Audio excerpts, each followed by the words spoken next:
Yesterday, the Finance Ministry announced Urjit Patel as the next governor of the Reserve Bank of India. Mr. Patel is currently the deputy governor of the Reserve Bank of India, and his appointment, as many experts have pointed out, will ensure continuity in policy making. We have with Deepak Parekh, the chairman of HDFC, to comment on this appointment. Mr. Parekh, good afternoon. Thank you for speaking with Bloomberg Quint. Good afternoon. What do you make of this appointment of Urjit Patel, the new governor of the Reserve Bank of India? I think it's an excellent choice.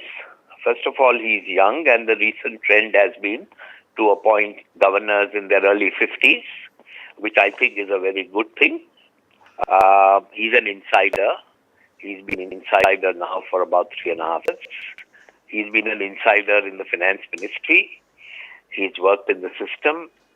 He's worked with me in IDFC for 9 years when infrastructure was at its early days, and he was involved in policy making, lending to infra companies, trying to see the issues that were there in lending and why infra companies were not doing well because of policies. So, he's worked in government, he's worked in IMF, and continuity is the biggest issue. I think Reserve Bank of India needs continuity, needs stability, and confidence amongst international governments, confidential.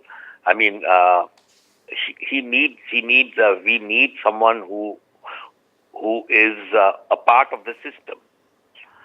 It will be his continuation of Rajan's policy.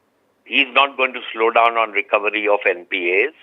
He's not going to slow down. He was the author of the Monetary Policy Committee. He was the author of inflation targeting. He's extremely well qualified. If you look at his qualification, a PhD from Yale is no joke. And he's worked in the private sector also. So he's seen the world at a young age of 50, early 50s, 52, 53. So I think the government has zeroed in on a good choice, on an excellent choice. We need stability in India today. We don't need someone new to come and disrupt things and change things because, it is always difficult to do that in a large organization. Mr. Parekh, you said you had worked with Mr. Patel personally, for about 8-9 years at IDFC. Can you tell us a little bit about his personal characteristics, something that would give us insight on how he's able to manage the many big pressures that any RBI governor has to? Well, he's a quiet person. He's, some people say he's a loner, but he's cautious, he's conservative. He's a man of few words. He will not be giving many interviews because I think he's a little shy. And even in those days, he has, he's single. He's single. So he spent most of his evenings reading economic books and journals and magazines and papers and wrote papers. So he's totally committed. And I found him extremely, extremely useful in my early IDFC days. As I say, he was 9 years. Earlier, he was the chief economist. Then we put him on the board of IDFC.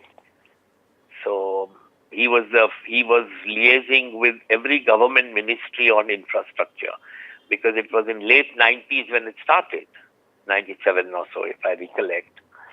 That infrastructure financing began and the government set up an IDFC and he was in the finance ministry then. And he came over from the finance ministry. We took him and we hired him from the finance ministry. Okay, so if you were to articulate what you think some of the top challenges Mr. Patel will have to deal with, what would they be? Of course, we do understand that, given that he was the author of the key inflation report, that the RBI and the government have both adopted and followed so far. We understand that inflation targeting or ensuring that inflation is within the 4% control band, plus or minus 2, will be his top priority. But besides that? Well, you see, he would say, as a deputy governor, he was looking at 25%, one would imagine, 25% of RBI's activities. As a governor, he has to oversee and supervise and handle 100% of the Reserve Bank's operations, like DBOD, Department of Banking, supervision, regulatory, HR issues, all these were not directly under him. But as one of the four deputy governors, he was always involved in the periphery. Okay. Now he has to oversee all that. So it is a much, much bigger job than a deputy governor's job.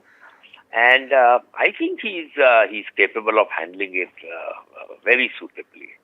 And I think he's the right choice at this time of in this time when we want continuity and stability. One of the other challenges facing the Reserve Bank of India is the issue of bad loans. There have been several schemes that have sort of been created, to be able to deal with this problem and have not necessarily succeeded. Even the latest one, S4A, now seems to be under review so that it can be made more suitable to tackle the problem.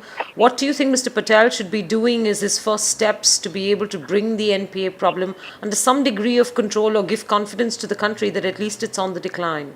Well, he's quite innovative. He has that streak of being a businessman or a streak of an entrepreneur. He is innovative, and he will, apart from continuing the policies of the previous administration or the previous governor, he will come out over time with his own ideas on how to recover loans. And he will. I don't think, being an economist handling monetary affairs and monetary policy, he's not going to pay attention on the NPAs or recapitalization of banks or bank mergers or new banking licenses. The new job is a huge one compared to what each deputy governor does in his own day-to-day routine.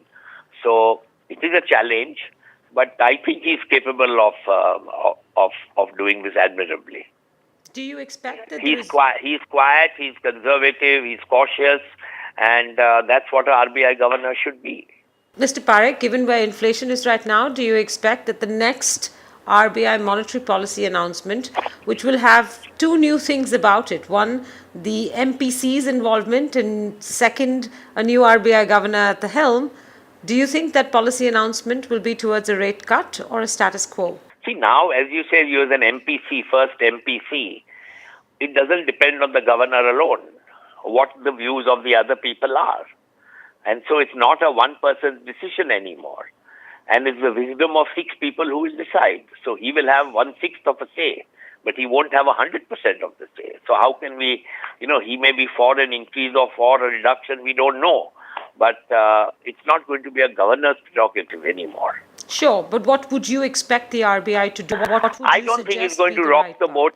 I don't think he's going to rock the boat suddenly. Inflation numbers, according to me, had come down last month, but have crept up a bit, the CPI inflation. So I think he would let status quo remain for some time. So you don't expect any further rate cuts, at least in this calendar year of 2016? Not immediately, at least. Okay. There is some consensus amongst those who look at the bond markets closely that there might be an initial negative reaction in the bond markets given Mr. Patel's hawkish stand, as people call it, towards inflation. Though I remember Governor Rajan never enjoyed being described as a bird. What would you expect would be the market reaction, whether it's equities or bonds or even currency market reaction, to Urjit Patel's appointment as Reserve Bank of India governor? I don't know why the press and TV says that the stock market will rally tomorrow and the bond market will decline. I don't believe it at all. I don't buy this. The stock market doesn't depend on one individual or the governor, or similarly the bond market. He's handled the foreign exchange exceptionally well, the foreign exchange situation exceptionally well, and apart from our reserves being all-time high, he has, the RBI has taken care of the repayment next month of the massive $34 billion FCNR deposits that we had mobilized. So I don't think it's going to rattle the exchange or the currency significantly, or the bond market or the capital market. All right. So I have one final question then to you, sir. If there was the perception that the government of India had sort of kicked itself in the foot by not giving Raghuram Rajan an extension, do you think that perception has now been balanced out by the fact that they have appointed from within the RBI a man who you said has also had private sector experience and thereby restored at least the perception that the government does care about the independence of the institution? I think in such a senior position, whether it's the Prime Minister of the country or the Finance Minister of the country, they must feel comfortable dealing with the person. They must know the person earlier. They can't pick a person whom they've never worked with, who's never worked in the system, bring him from some part of the world and put him there. It rarely happens even in multinationals. It rarely happens even in the Indian corporate sector.